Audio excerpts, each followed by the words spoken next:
Selamat pagi Bapak Ibu Saudara-saudara sekalian. Ya, puji Tuhan, ya walaupun cuaca di luar gerimis, ya kami tetap masih bisa datang ke rumah Tuhan untuk beribadah bersama-sama.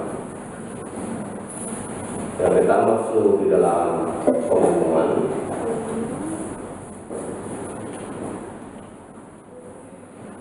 Untuk penata layanan ibadah Minggu tanggal 28 Februari 2021, tema Tuhan yang menjadi kesaksian, pengkhotbah Pendeta Yosua, liturgis Ibu Dewi, pemusik Saudari Genesia, penterjemah Bapak Erik Nathanael, penyambut Ibu Aciu, doa syukur dengan Pancin, LCD Ibu Ingrid. Untuk warta, yang pertama yang harus kita doakan untuk Ibu Asmara Ginting, dari Ibu Halimah, ya kita doakan mereka ya, dalam masa pemulihan, ya, terus pimpin mereka dan mereka bisa sehat kembali dan pulih kembali. Yang kedua, yang kita juga doakan untuk jemaat yang berusia lanjut. Yang ketiga, kita doakan yang bangsa negara kita untuk penanganan COVID-19 bila cepatnya bisa selesai. Yang keempat, kita tetap jaga kesehatan dan mematuhi protokol kesehatan yang ada.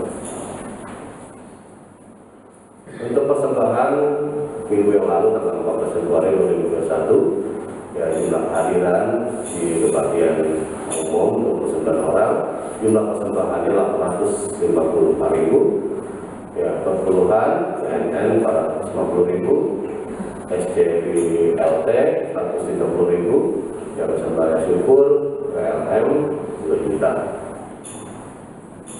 Ya sampai sini untuk pengumumannya. Ya kita memulai ibadah pada pagi hari ini. Kita mau dudukkan kepala kita di hadapan Tuhan. Kita masuk di dalam saat teduh.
Kita memulai ibadah kita pada hari ini dengan pengakuan bahwa pertolongan kita adalah di dalam nama Tuhan yang menciptakan langit dan bumi, yang senantiasa memelihara karya ciptanya dari permulaan sampai seterusnya. Kasih karunia dan damai sejahtera dari Allah Bapa dan Tuhan Yesus Kristus serta persekutuan dengan Roh Kudus menyertai saudara sekalian. Amin. Ya, kita bersama-sama kita memuji Tuhan dan kita mengatakan berkat kemurahan-Nya. Sampai hari ini kita ada itu semua karena berkat kemurahan dari Tuhan. Yang waktu ini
pengakuan kita, pengakuan iman rasuli. Pengakuan iman rasuli. Aku percaya kepada Allah, Bapa yang Maha Kuasa, langit dan bumi, dan kepada Yesus Kristus, Anak yang tunggal Tuhan kita, yang diberikan dengan Roh Kudus, lahir dari anak darah Maria, yang menderita sengsara di bawah pemerintahan Pontius Pilatus, disalibkan, mati dan dikuburkan, turun dalam kerajaan maut. Pada hari yang ketiga, bangkit pula di antara orang mati, naik ke surga, duduk sebelah kanan Allah, Bapa yang Maha Kuasa, dan di sana yang akan datang untuk menghakimi orang yang hidup dan mati. Aku percaya kepada Roh Kudus, Gereja yang kudus dan am, persekutuan orang kudus, pengampunan dosa, kebangkitan tubuh dan hidup yang kekal. Amin. Silakan duduk kembali, Bapak. Ya, kembali kita akan melakukan studi terakhir dari KPPK 52, ku berserah pada Yesus. Sambil kita jalankan persembahan.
Tuhan saat ini Tuhan, sebagaimana apa yang kami alami.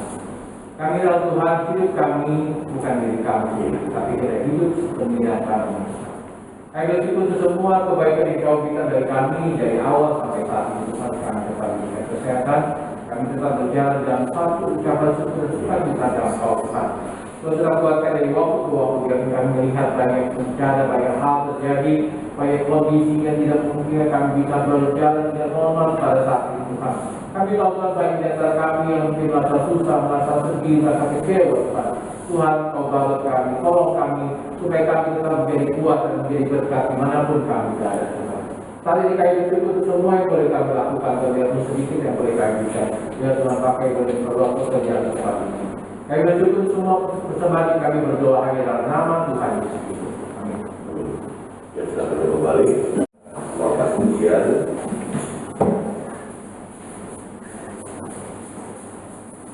mengampuni seperti yang saya mengatakan hari ini.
mengasihi kami dengan kasih yang tulus dan kasih yang sempurna.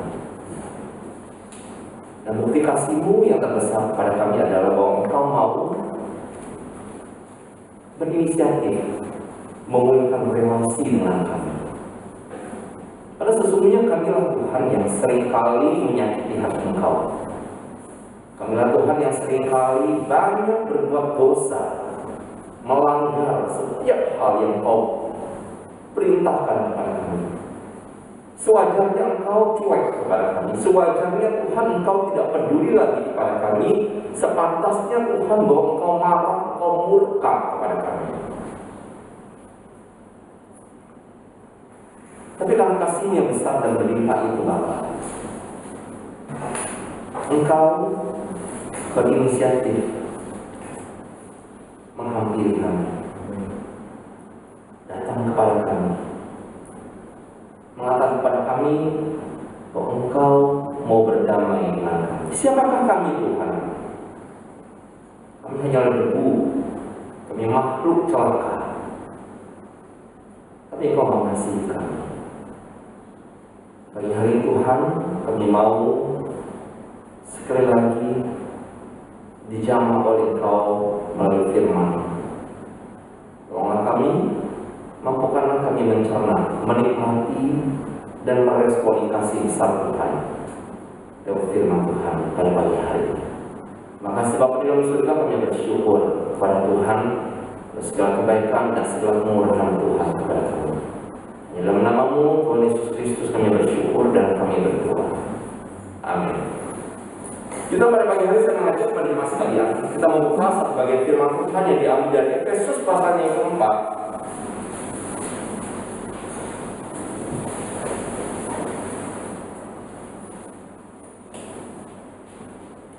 Ya, Efesus pasal yang keempat yang 31 sampai dengan yang ke-32.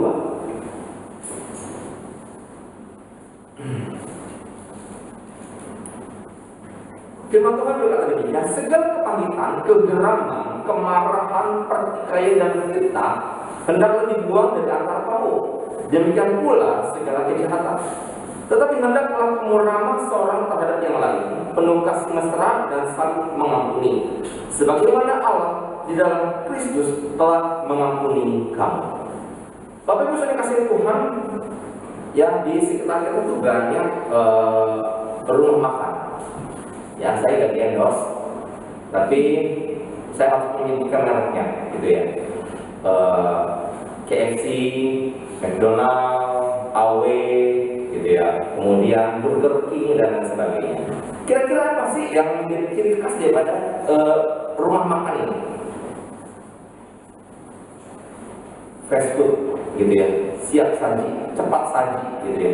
Jadi dengan moto bahwa mereka tuh harus menyiapkan semuanya kepada konsumen tepat waktu dengan waktu yang tepat. Bahkan teman saya jadi di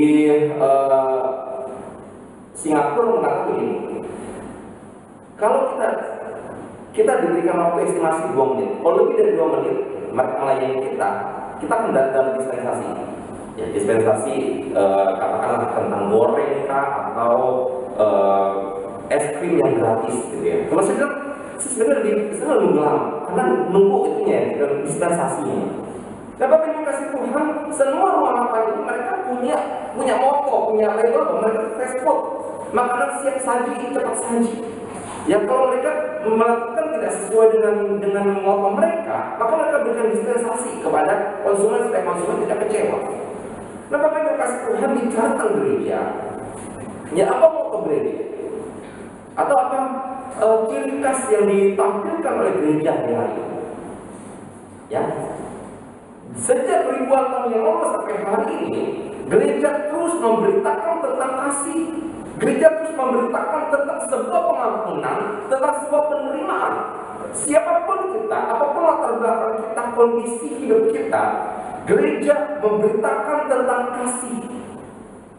Ya, kasih bagaimana ketika relasi kita dengan Allah, ya relasi kita dengan Allah yang terputus oleh karena dosa, Allah mau datang ke tengah-tengah kita, memulihkan relasi kita, memulihkan hubungan horizontal kita, Hubungan vertikal kita dengan Allah yang tadi terputus oleh karena dosa, Allah mau berdamai dengan kita kembali.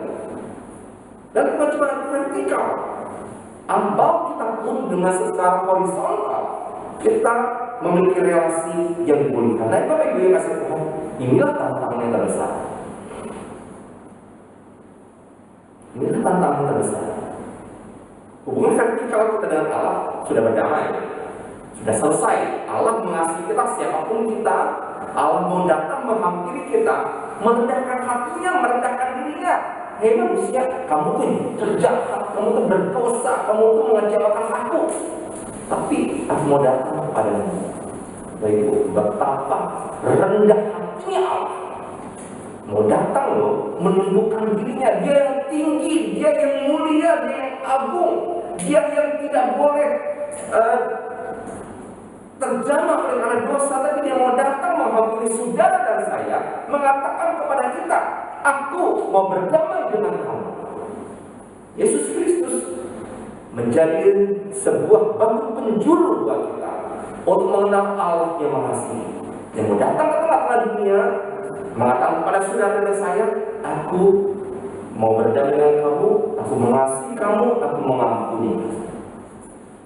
Secara vertikal kita dengan Allah sudah selesai, disempurnakan oleh karya penebus salib Yesus Kristus di atas kayu salib. Sekarang masalahnya adalah secara yang horizontal, relasi kita satu dengan yang lain.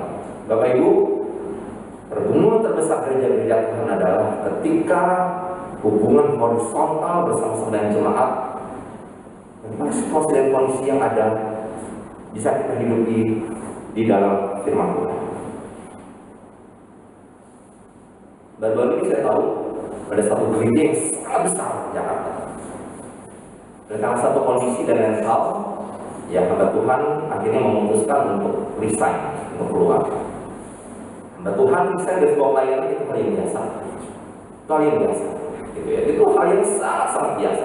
Tapi menjadi sesuatu yang sangat melukakan hati. Ya memang hamba Tuhan ini dia tidak menahan jemaat gitu ya, untuk mengikuti dia.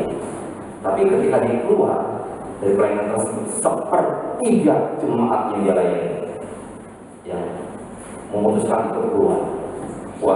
Saya mendengar kata sepertiga, sekarang sudah kita pun malaikat di surga yang jatuh dalam dosa juga menyeret sepertiga, gitu ya, menyeret sepertiga makhluk yang suci yang Allah berkati itu jatuh dalam dosa. Bapak yang kasih Tuhan, gereja menjadi satu pergumulan yang sangat besar. Ya, bagaimana kita menghidupi firman Tuhan, bicara tentang relasi yang dipulihkan, relasi yang paling intim sekalipun ini adalah hubungan yang besar. Ya, kadang-kadang kita menyimpan api dalam sekam. Ya, menyimpan api dalam sekam yang sewaktu-waktu oleh karena kondisi dan keadaan itu bisa meletup, terbakar dan menghasilkan sebuah kebakaran yang sangat besar, memberikan dampak kehancuran yang sangat luar biasa. Apalagi di tengah-tengah relasi dengan orang lain. Bapak Ibu, ini menjadi sebuah hal yang menjadi pergumulan dan harus jadi kerinduan buat kita, bahwa kita rindu relasi kita dipulihkan. Amin. Kita rindu relasi kita dipulihkan. Ketika Paulus menuliskan surat ini kepada jemaat Efesus, ya ayat 31 sampai dengan 32, ya dikatakan bahwa setiap sikap yang terdapat dalam ayat 31, kebencian, kepahitan, fitnah, kegeraman, kemarahan yang tidak terkontrol, semua itu merusak relasi. Setuju ya Bapak Ibu ya? Semua itu merusak relasi. Ya jangankan dengan orang banyak, dengan suami istri pun, dengan orang-orang terdekat di rumah pun, ketika tiga hal ini, beberapa kali kepahitan, kegeraman, kemarahan, pertikaian, fitnah, Bapak Ibu nggak perlu banyak. Cuma dengan beberapa hal ini saja sudah menyebabkan sebuah luka yang sangat besar. Istri melukai suami, suami melukai istri, bukan melukai fisik, Bapak Ibu. Padahal melukai fisik itu bisa ada obatnya, ya robek ke dokter jahit, ya operasi kasih tiket dengan hal kelihatan. Tapi yang menjadi masalah itu adalah ketika lulus itu ada. Ya ini ada sebuah kekeraman, sesuatu merusak relasi, merusak hubungan antar manusia. Ketika kita bicara hal yang global, Bapak Ibu, semua hal ini merusak dan menimbulkan luka di dalam hati orang lain. Suka atau tidak suka, kita harus setuju dengan hal ini. Ayat 31 ini ketika Paulus katakan semua itu harus dibuang, artinya itu nggak berguna untuk membangun sebuah relasi yang baik, relasi yang intim, relasi yang sehat. Kalau buang, mendengar kata buang berarti itu adalah hal yang tidak berguna, betul ya? Itu hal yang nggak berguna, sampah, ya ampas, udah nggak bisa kita pakai, nggak bisa didaur ulang, nggak bermanfaat, hanya merusak, hanya memberikan efek yang buruk. Buang, karena itu tidak berguna. Tapi kasih Tuhan, ketika bicara tentang membunuh, ya itu bukan hanya berarti kita membunuh orang secara fisik. Ya, berapa hari lalu saya baca satu berita, seorang anak umur 15 tahun terpaksa harus membunuh seorang kerabatnya umur 48 tahun karena mau memperkosa dia. Dan yang anehnya, ya remaja 15 tahun ini kalau nggak salah, dia terancam hukuman seumur hidup. Aneh. Hukum Indonesia itu aneh, gitu ya. Dia mencoba membela diri, mempertahankan kehormatannya, dan dia terpaksa harus membunuh. Ya, mungkin kalau dia membela diri, dia bergulat sedemikian rupa dan akhirnya dia di atas angin, dia kujamkan pisau itu orang yang mau memperkosa dia, yang mau membuat masa depannya hancur seumur hidup, itu mati, dan dia harus bayar dengan dirinya yang terpaksa harus ya diancam dengan hukuman seumur hidup. Membunuh bukan cuma mengambil nyawa orang lain, Bapak Ibu. Mengambil nyawa orang lain, orang itu mati nggak lagi di tengah-tengah kita, yang kita tahu cuma dia pernah jadi musuh saya, dia pernah jadi orang yang menjahati saya, dia sudah mati, dia sudah tidak ada di sini. Membunuh tidak cuma demikian, yang kita juga bisa melakukan pembunuhan dalam hati kita, pembunuhan dalam pikiran kita. Itu ketika kita membenci orang yang seharusnya kita kasihi. Saya ingat ya ketika remaja, karena punya relasi yang buruk sama papa saya, setiap kali dipukul, setiap kali menghadapi kondisi yang menyakitkan buat saya, dalam hati saya mengungkap, gitu. Dalam hati saya mengungkap, saya berkata, dia nanti pas saya sudah besar, saya akan pukul balik kamu, saya akan bunuh kamu. Bapak Ibu, apa yang ada di pikiran kita, kita mungkin nggak terekspos di dalam pikiran kita, dalam ucapan kita. Soal anak ketika dipukul, ketika dimarahi oleh orang tua, nggak punya kuasa untuk melawan. Fisik orang yang tua lebih besar, anak-anak mana kekuatannya, gitu ya. Hanya bisa mengumpat dalam hati, hanya bisa marah dalam hati. Ya, marah, memaki-maki, mengutuki orang tua. Dan tapi kita sadar Bapak Ibu, relasi itu semakin hari semakin berjalan, semakin jauh. Yang kita bisa membenci orang yang seharusnya kita kasihi. Ya, cukup dalam pikiran kita bahwa saya nggak suka sama kamu, saya benci sama kamu, saya marah sama kamu. Kita sudah membentuk sebuah tembok,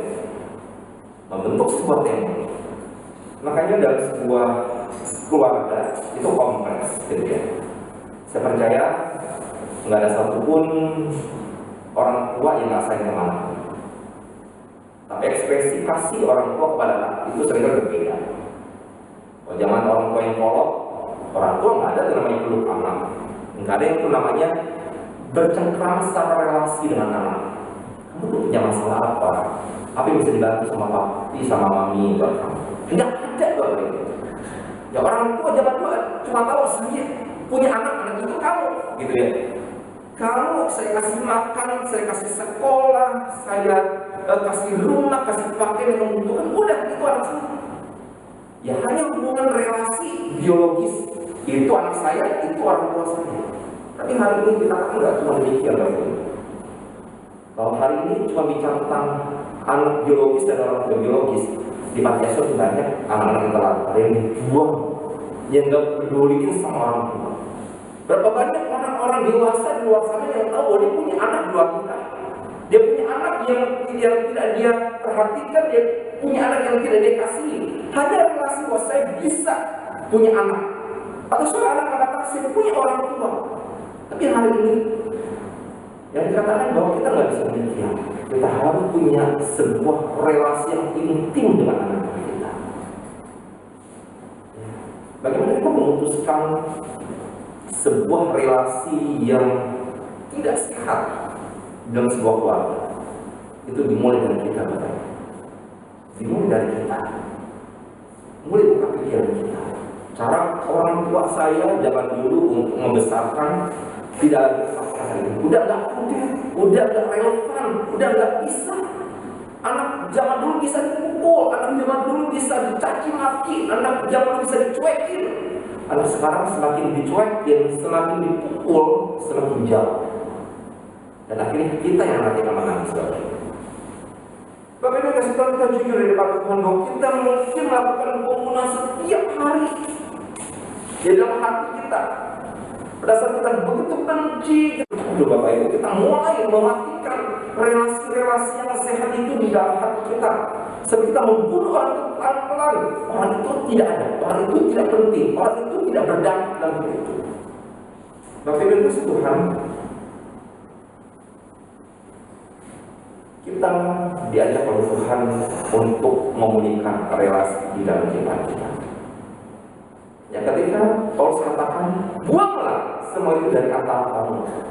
Artinya semua bagian-bagian yang merusak relasi kita itu tidak kepake. Apa untungnya, Bapak Ibu?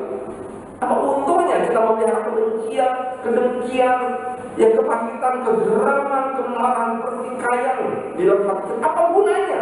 Apa pentingnya? Tidak membuat kita jadi lebih superior, gak membuat kita menjadi lebih baik, gak membuat kita menjadi orang yang lebih dihormati. Orang yang akan melihat bahwa kita orang yang arogan, orang yang akan melihat bahwa kita orang yang tidak bisa diajak kerjasama, orang hanya akan melihat bahwa kita ini orang yang susah untuk didekati. Tidak ada sebuah keuntungan masalah itu. Kita diingatkan untuk membuang semua tersebut, karena itu adalah sebuah hal yang tidak perlu dipelihara di dalam kehidupan kita. Bicara tentang orang percaya, ya orang percaya kita terus bergumul dengan hal ini. Tapi orang-orang di luar, ya orang-orang ya yang di dalam penjara, orang-orang yang di jalanan, orang-orang yang bertindak jahat, kemudian telusuri Bapak Ibu, hidup mereka penuh dengan kepahitan, kegeraman, kemarahan, kekecewaan, kepahitan yang dalam, tidak selesai, terekspresi dari sifat mereka, tindakan mereka, kekerasan hidup mereka, ya masa bodohan mereka dengan orang lain, itu muncul, jadi itu muncul dari tindakan mereka sehari-hari. Mereka nggak peduli kamu sedang susah, kamu sedang sakit, kamu sedang kecewa, nggak peduli. Yang penting adalah egoku tertutup, egoku terekspos, kemarahan, kekecewaan, kepahitan itu dilampiaskan dengan melukai orang lain, menyakiti orang lain, mengintimidasi orang lain. Tapi ini kasih Tuhan, kita harus menyadari, itu ya bahwa kita punya satu sisi hidup yang harus kita bereskan di hadapan Tuhan. Ya, sadar atau tidak Bapak Ibu, semua hal ini itu tumbuh subur dalam hati kita.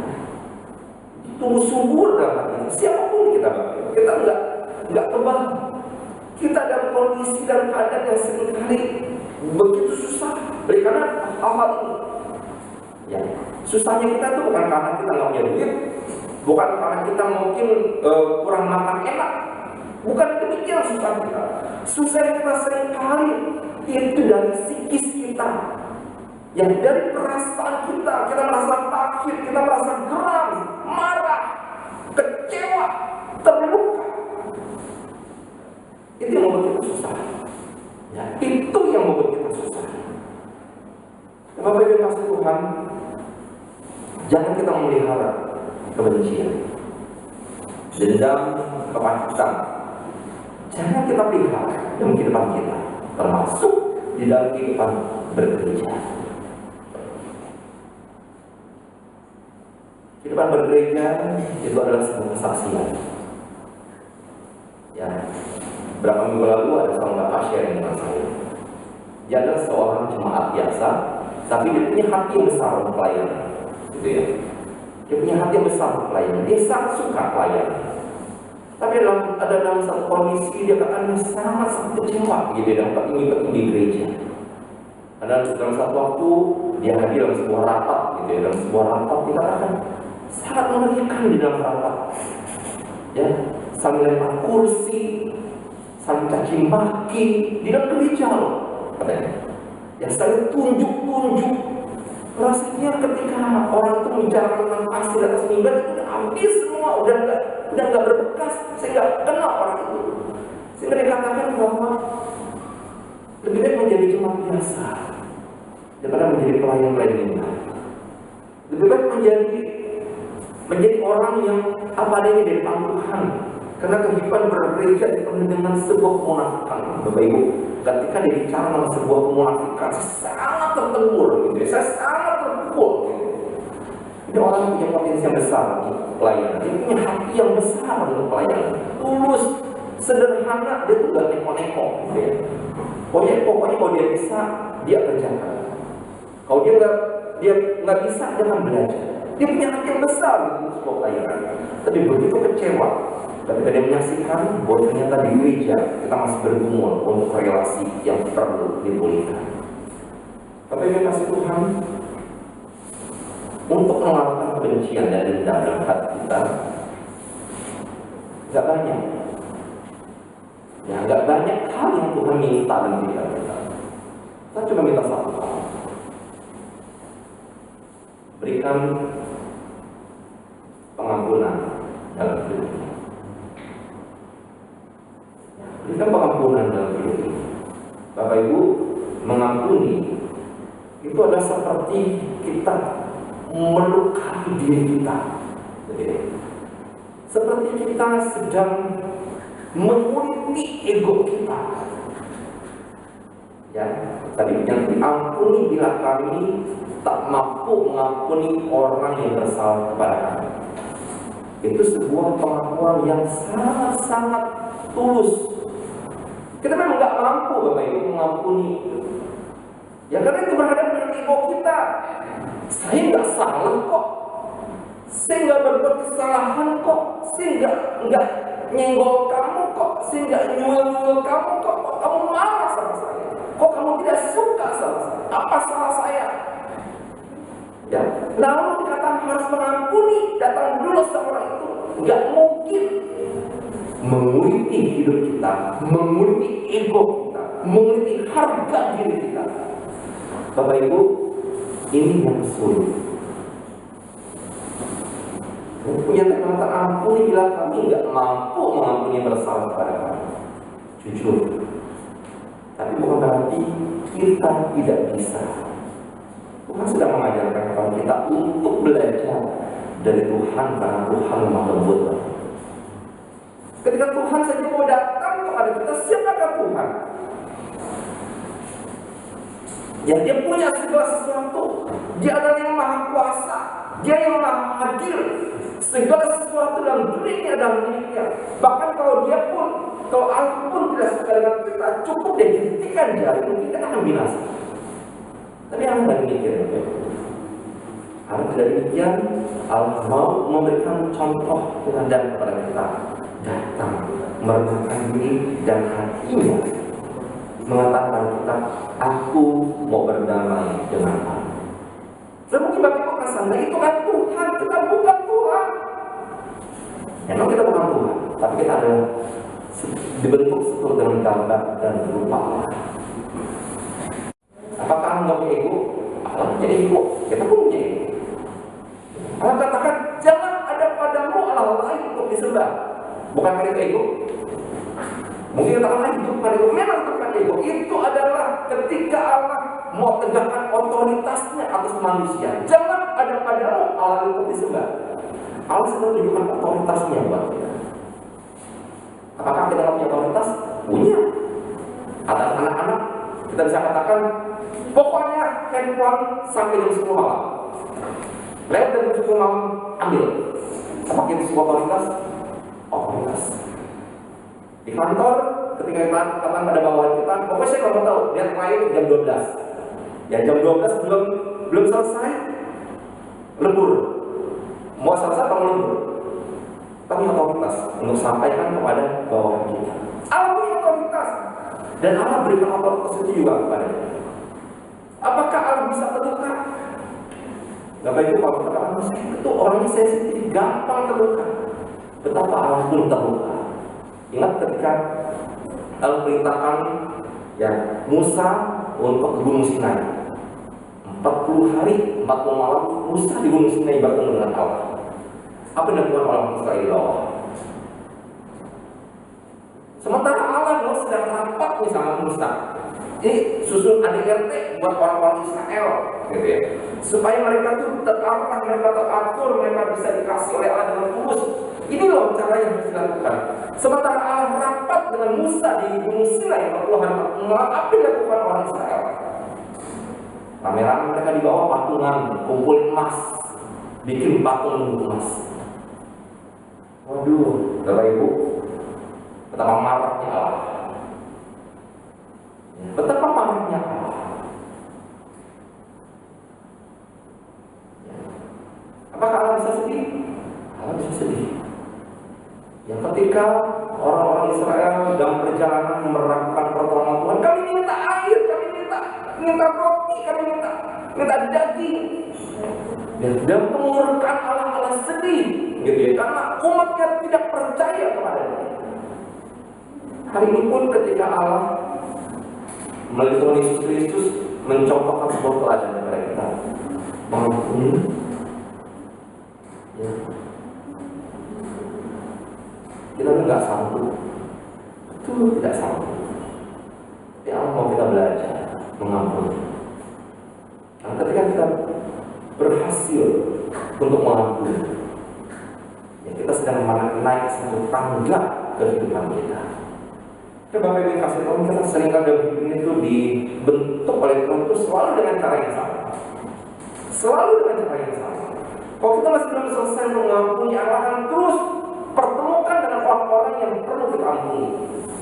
Kalau kita masih belum berhasil untuk mengasihi, Tuhan selalu akan pertemukan kita dengan orang-orang susah di sekitar kita. Bukan orang susah, orang-orang unik di sekitar kita yang dipertemukan untuk kita mengasihi mereka. Bapak Ibu, itu nggak gampang. Semangat itu nggak gampang. Nggak gampang. Jadi kadang-kadang kita mengakui, dan mungkinlah waktu kita menyadari Tuhan seringkali bentuk saya dengan cara yang sama. Rupanya saya belum selesai dalam hal mengampuni. Rupanya saya belum selesai loh dalam hal mengasihi. Rupanya saya belum selesai loh dalam hal tulus. Saya belum selesai loh dengan hal yang namanya penerimaan, gitu ya. Ya. Paulus tidak cuma bicara hal yang dibuang, tapi Paulus bicara tentang hal yang perlu kita kenakan dalam kehidupan kita. Ayat 32. Tapi hendaklah kamu ramah seorang terhadap yang lain, penuh kasih mesra dan saling mengampuni. Ya, itu yang perlu kita kenakan, Bapak Ibu. Rupanya tiga ini ramah seorang terhadap yang lain, kasih mesra dan saling mengampuni. Cukup 3 alinya ini. Cukup 3 alinya. Itu sudah memulihkan kembali relasi. Ketika dalam suami istri ada keramahan, ada kasih, ada pengampunan. Apakah relasi bisa dipulihkan? Bisa. Sehebat-hebatnya suami istri bertengkar, ketika 3 hal ini hadir kembali, ada keramahan, ada kasih, ada pengampunan, relasi kembali lagi pulih. Relasi kembali lagi pulih. Apalagi dalam sebuah hubungan yang lebih global, Bapak Ibu. Ketika ada keramahan, kasih mesra dan saling mengampuni, bukankah kita sedang memakai brand yang Allah lekatkan ratusan tahun, ribuan tahun di tengah-tengah gereja kita? Identitas orang percaya itu adalah kasih. Dan perlu kita kenakan terus dalam kehidupan kita. Allah sudah selesai dengan saudara dan saya. Mengasihi kita, mengampuni kita, dan menyelesaikan semua dosa kita. Nah, sejauh timur dari barat, Tuhan membuang dosa kita dan tidak akan lagi mengingat dosa kita. Sekarang yang perlu kita lakukan dan perlu kita perjuangkan adalah relasi horizontal Tuhan. Suami, istri, anak-anak, dan hubungan yang lebih global di tengah-tengah jemaat. Mari Bapak Ibu, kita hidupkan hal ini. Kita rindu relasi, persekutuan, dan kasih kita satu dengan yang lain dipulihkan dari Tuhan. Karena tidak ada satu hal yang lebih menyenangkan hati Tuhan selain melihat ya saudara seiman hidup dalam persatuan, hidup dalam kesatuan, hidup dalam kasih, hidup dalam kerapatan. Ya, kerapatan karena ada kasih besar yang mengikat dan menyatukan kita. Kita terus menolong kita dan memampukan kita untuk menjadi pelaku firman. Buanglah segala kepahitan, kegeraman, kemarahan, pertikaian dan fitnah. Buang itu sampah, gak pakai, jangan didaur ulang, udah gak berguna, gitu ya. Tapi yang perlu kita kenakan adalah ramah seorang terhadap yang lain. Bapak Ibu, keramahan itu perlu kita belajar. Saya sering kali bilang sama anak, bicara itu kita tuh punya orang bilang dia yang salah tapi dia galak. Ya mungkin mau kita nyerempet kayak, mau kita ngeguyur kayak. Saya pernah satu waktu itu saya naik motor, ya karena udah kilaf gitu ya, udah kilaf menginjak cepat, nggak sengaja nyembur seorang ibu, ya kalau sampai rasa kuyup gitu ya.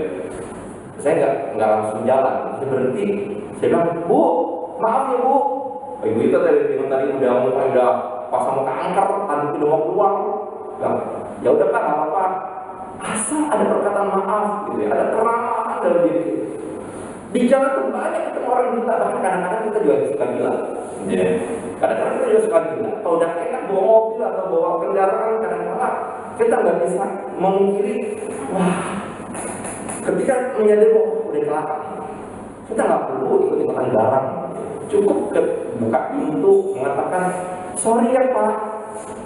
Pasang muka manis, pasang muka ramah, selesai Bapak Ibu. Mungkin kita akan beberapa kali lalu di daerah Kemang kalau nggak salah, seorang anak muda, ya dia menyerahkan orang, dia kabur, dikejar gitu sama orang, dia buka kaca mobilnya itu warna pistol, ternyata pistol main Bapak Ibu. Itu ada masalah, dia nyari perkara sama orang. Yang urusan sama orang. Ya akhirnya dia digelandang ke kantor polisi. Ya, keramahan itu menyelesaikan banyak hal. Ya, keramahan itu menyelesaikan banyak hal. Ya, masalah besar. Ya, ketika ada keramahan yang kita tunjukkan, Bapak Ibu selesai. Itu nggak mudah, gitu ya, nggak mudah. Tapi hal ini perlu kita pelajari. Seni untuk bersikap ramah, bukan pura-pura tapi bersikap ramah. Ya kira Tuhan Yesus menolong dan memampukan kita ya untuk menjadi pelaku-pelaku firman. Kita satu dalam doa. Saya minta Bapak Yakin Lukas memimpin tadi dalam. Terima kasih Tuhan, Bapa kami yang di surga.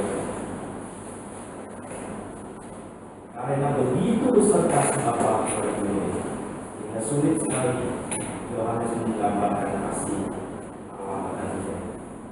Karena begitu besar kasih Tuhan Bapa kepada dunia ini yang berdosa, supaya kami selamat. Pengampunan yang begitu besar, kasih yang begitu besar, sehingga tidak terlukiskan.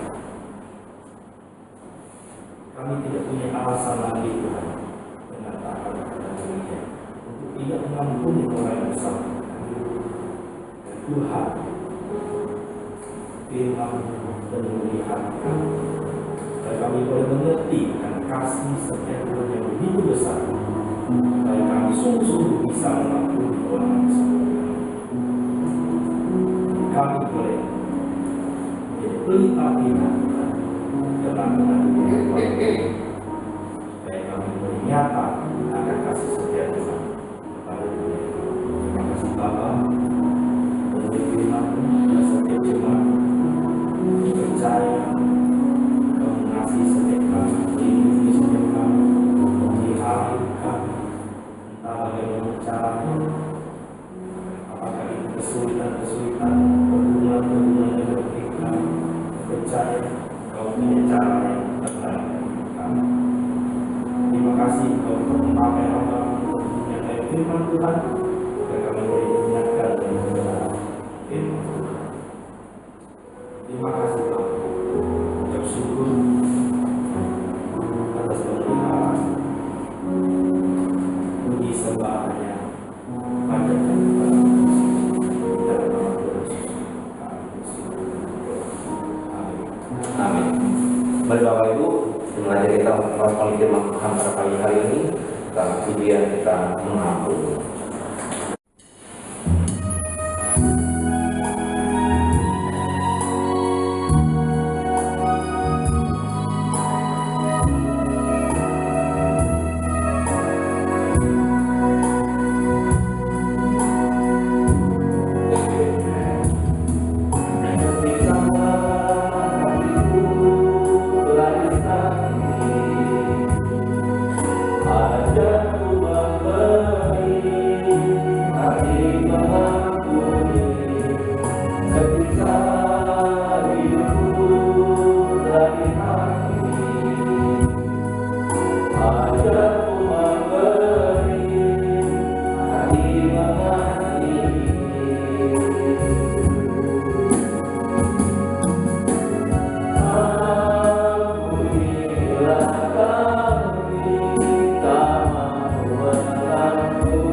Pagi hari ini kita menaikkan pujian yang solo.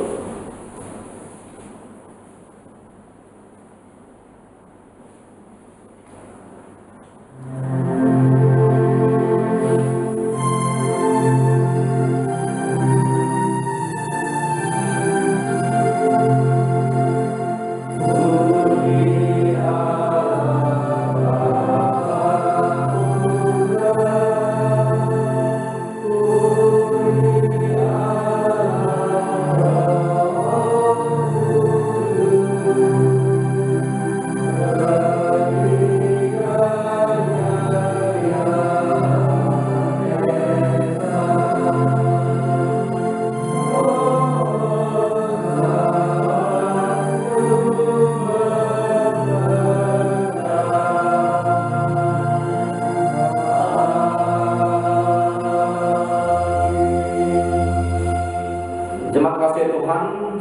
mendengarkan firman Tuhan. Dan saat ini kita harus pulang ke rumah kita masing-masing untuk melakukan firman Tuhan. Arahkanlah hatimu dan terimalah berkat daripada Allah Bapa yang penuh cinta, kasih sayang daripada Tuhan Yesus Kristus yang tidak pernah berkesudahan di segala zaman.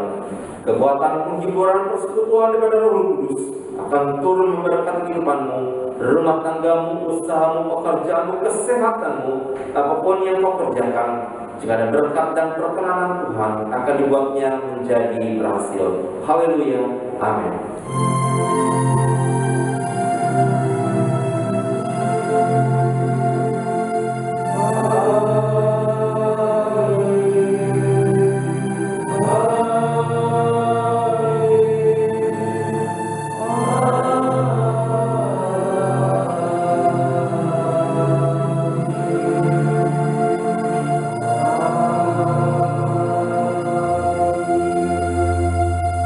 Ibadah selesai, doa terus Tuhan Yesus memberkati.